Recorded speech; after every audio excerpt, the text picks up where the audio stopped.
This is the Mous Limitless 5.0. Out of the hundreds of cases I've tested, it is the best overall case for your iPhone. I'm going to show you why. I'm really going to show you why. Now, first of all, the iPhone 15 versions are slightly better than the 14 versions. First thing you'll notice, there's another logo. The newer versions are a little thicker and a little skinnier along the sides. For the Pro versions anyways, because it follows the size of the iPhone. But there is one quality of life upgrade along this part of the case that is just spectacular. Now, using your iPhone in the Mous Limitless 5.0 is an absolute joy.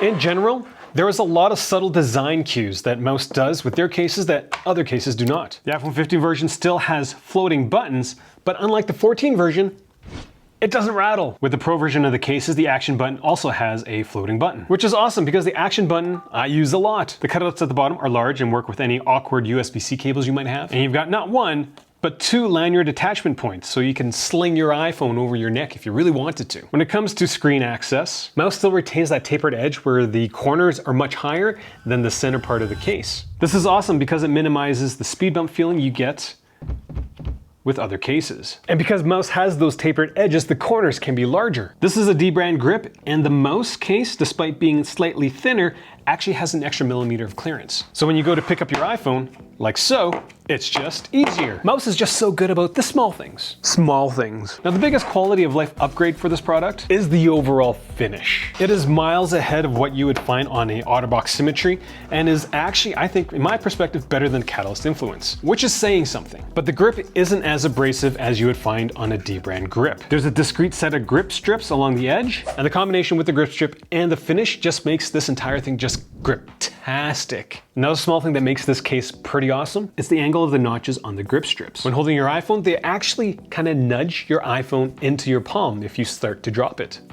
See how they're going at this direction? So when your iPhone starts falling, it kind of pushes the iPhone into your hand. It's subtle, but it does work. Now, before we get to the destructive part of the video, if you guys want me to do more breakdowns of the cases in my top 10, let me know in the comments section below. If you are planning on getting this amazing case, do use my link. I think I got them to add the 10% discount back to it, so it's a good deal. Now, in general, great cases are made from three materials. You got polycarbonate, TPU, and TPE. Mous uses all three. It's actually four materials if you count the different materials that the Limitless comes in. Now, the polycarbonate shell has actually gotten quite thin over the years because, well, companies have to put MagSafe into the back of it, so it's really not as rigid. The case edges are made from TPE and they're fused against a polycarbonate back. These TPU edges themselves are about 2 millimeters thick. Now, on the inside of the TPU edge, Mous lines it with some TPE. This stuff, they call it AeroShock. And this green stuff is just really, really shock absorbent. It's not very good at retaining a shape, and when I was taking it apart, it seemed to rip quite easily. Now, this triple layer design isn't unique to Mous. Other companies like these guys, they do it as well. But when it comes to the TPE used, Mous is incredibly generous with it. With the Phone Rebel cases, it's usually just in the corners of the cases,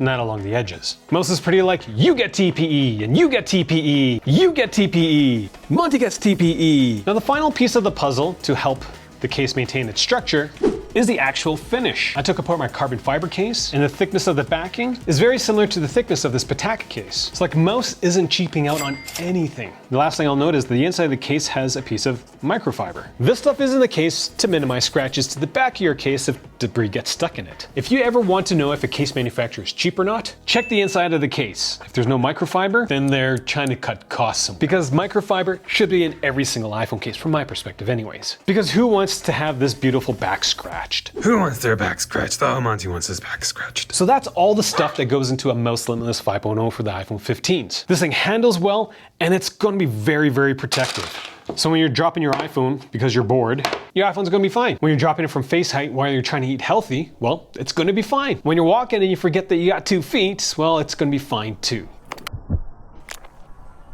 Or if you're sick and tired of your favorite sports team losing and you let your emotions get the better of you, your iPhone is gonna be fine. It's the combination of the incredible access to the iPhone along with the great protection that makes this case just so amazing, which is why it's the best case for the iPhone. All right, that's all I got. Questions, comments, leave them down there in the comments section. Again, if you want me to take apart other cases in my top 10 list, let me know. Thanks for watching. You say bye, puppy?